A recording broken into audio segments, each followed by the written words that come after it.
இந்த உலகத்துல தான் மட்டும் வாழ்ந்தா போதும் அப்படின்னு நினைக்கிறவங்க உண்டு. தானும் வாழணும், அடுத்தவங்களும் வாழணும் அப்படின்னு நினைக்கிறவங்களும் உண்டு. முதல்ல சொன்ன வகையை சேர்ந்த மனிதர்கள் எப்படி தெரியுமா? எப்படியாவது தான் மட்டும் வாழ்ந்தால் போதுங்கிற நினைப்பு தான் எப்பவும் அவங்களுக்கு இருக்கும். தங்களுடைய வளர்ச்சிக்கு எது தடையா இருந்தாலும் சரி, யார் தடையா இருந்தாலும் சரி, அதை அழிச்சுட்டு தான் மறுவேலை பார்ப்பாங்க. அவங்கெல்லாம் பாவ காரியங்களுக்கு தயங்குறதே இல்லை. அப்படிப்பட்ட வாழ்க்கை அவங்களுக்கே இடைஞ்சல அமைஞ்சு விடுறது உண்டு. அதை விளக்கறதுக்கு ஒரு கதையும் உண்டு.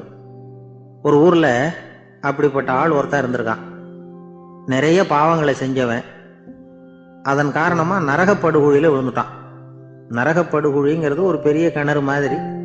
ஏற்கனவே பாவம் செஞ்சவங்க நிறைய பேர் அதில் விழுந்து கிடக்குறாங்க. உள்ள ஏகப்பட்ட சத்தம், எல்லாம் அந்த பாவாத்மாக்கள் போடுற சத்தம்.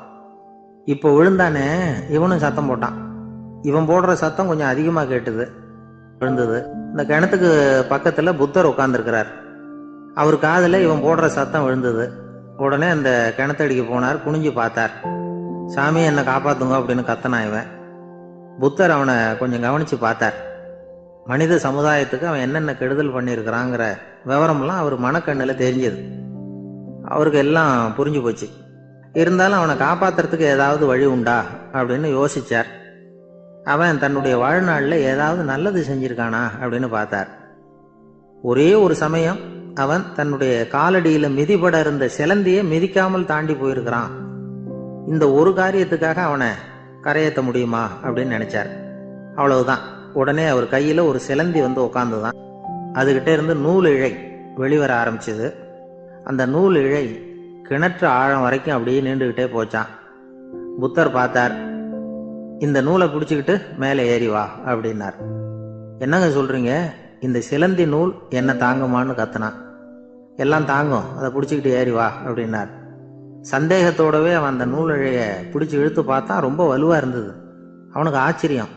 அதை பிடிச்சிக்கிட்டே மெதுவா மேலே ஏறி வர ஆரம்பிச்சிட்டான். பாதி தூரம் ஏறி வந்திருப்பான். அப்போ அவன் காலுக்கு கீழே ஏதோ சத்தம். என்னன்னு குனிஞ்சு பார்க்கறான். கீழே கிடந்தவங்க சில பேரும் அந்த நூலை பிடிச்சி மேலே வந்துக்கிட்டு இருக்கிறாங்க. இவனுக்கு கோபம் வந்துட்டுது. தன்னுடைய இடுப்புல வச்சிருந்த கத்தியை எடுத்து தன்னுடைய காலுக்கு கீழே நூல் இழையை அப்படியே வெட்டி விட்டுட்டான். இனிமே நாம மட்டும்தான் மேலே ஏறி வந்துடணும் அப்படின்னு நினைச்சுக்கிட்டான். ஆனா நடந்தது என்ன தெரியுமா? மொத்த நூல் இழையும் அப்படியே அருந்து கீழே விழுந்துட்டுது. அவனும் பொத்துன்னு கீழே விழுந்துட்டான். மறுபடியும் கத்த ஆரம்பிச்சுட்டான். ஏற்கனவே அவன் செஞ்சிருந்த ஒரு சிறு கருணை அந்த நூல் இழைக்கு உறுதியை கொடுத்தது. இப்போ அவன் செஞ்ச பாவம் அந்த நூல் இழைய வலுவிழக்க செஞ்சுட்டுது. அடுத்தவங்களும் வாழணுங்கிற எண்ணம் அவனுக்கு இருந்திருந்தா இப்போ அவனும் கரையேறி வந்திருப்பான், மற்றவங்களும் சௌக்கியமாக வந்து சேர்ந்துருப்பாங்க.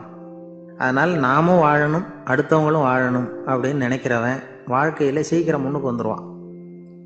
ஒருத்தன் ஒரு டாக்டர் கிட்ட போனான். மருந்து வாங்கினான். வாங்கி கொண்டாந்து பேசாமல் வச்சுட்டான், சாப்பிடல. அப்புறம் எதுக்காகப்பா போய் அவர்கிட்ட மருந்து வாங்கினேன் அப்படின்னு கேட்டாங்க. டாக்டர் வாழணும் இல்லையா, அதனால தான் அப்படின்னா. அவர் கொடுத்த மருந்தை நீ ஏன் சாப்பிடல அப்புறம் அப்படின்னு கேட்டாங்க. நான் வாழணும் இல்லையா, அதுக்காக தான் அப்படின்னா.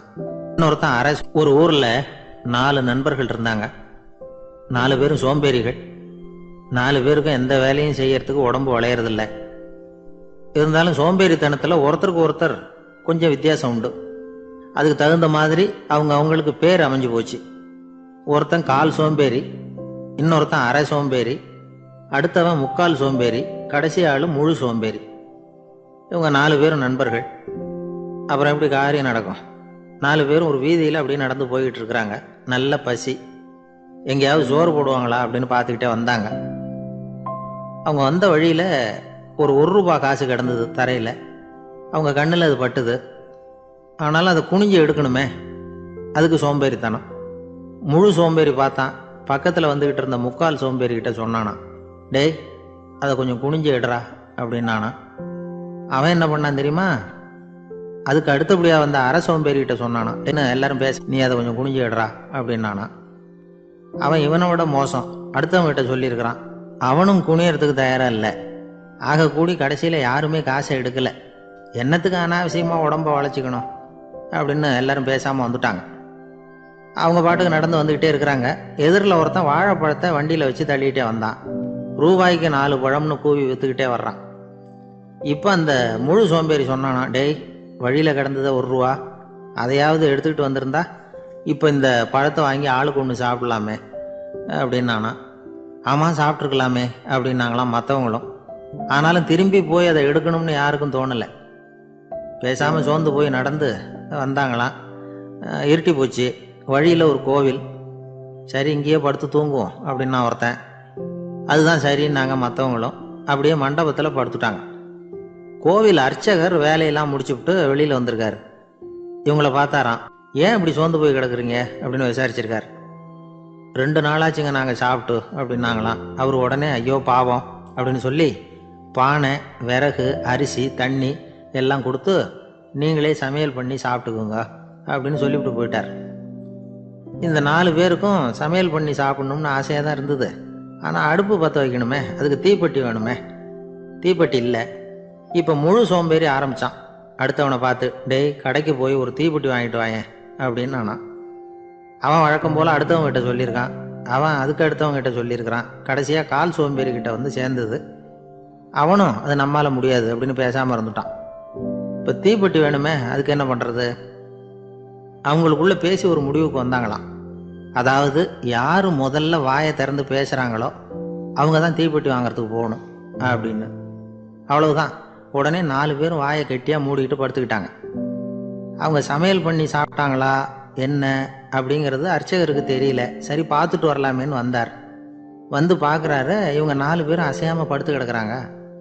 அர்ச்சகர் பயந்துட்டார். ஒருவேளை பசி தாங்காமல் செத்து போட்டாங்களோ அப்படிங்கிற பயம். அல்லது நாம் கொடுத்த உணவுப் பொருளில் ஏதாவது விஷம் கலந்துருக்குமோ அப்படின்னும் பயந்தார். அப்படின்னா நம்ம மேலே பழி வந்துருமே அப்படின்னு நினச்சி நடுங்க ஆரம்பிச்சிட்டார். அப்புறம் அவரும் ஒரு முடிவுக்கு வந்தாராம். கோவிலுக்கு பக்கத்துலேயே ஒரு பெரிய குழி இருந்தது. அதில் ஒவ்வொருத்தரையாக இழுத்துக்கிட்டு போய் போட்டார். கொஞ்சம் மண்ணை தள்ளினார். காலால் மிதிச்சார். அவர் மிதித்த மிதி ஒருத்தன் அடி வயத்தில் போட்டுவிட்டுது. அவன் உடனே வலி தாங்காமல் ஐயோ அம்மான்னு அலறினான். உடனே நடந்தது என்ன தெரியுமா? மற்ற 3 பேரும் துள்ளி எழுந்திரிச்சாங்களாம்.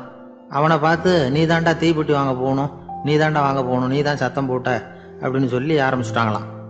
அர்ச்சகர் பார்த்தார். இது பேய் மாதிரி தெரியுதுன்னு நினச்சிக்கிட்டு ஒரே ஓட்டமாக ஓடி போட்டாராம். கிராமப்புறங்களில் இப்படி ஒரு கதையை சொல்கிறது உண்டு. சோம்பல்ங்கிறது நம்ம முன்னேற்றத்துக்கு பெரிய தடை அப்படிங்கிறத நாம் புரிஞ்சுக்கணும். அதுதான் இந்த கதை சொல்கிற நீதி. ஒரு பள்ளிக்கூடத்தில் ஒரு புதுமையான போட்டி நடந்துதான். அதாவது சோம்பேறித்தனத்துக்கு பரிசு. அதில் 2வது பரிசு யாருக்குன்னு அறிவிச்சாங்க. ஒரு பையன் எழுந்திரிச்சு மெதுவாக நடந்து போய் பரிசை வாங்கிட்டான்.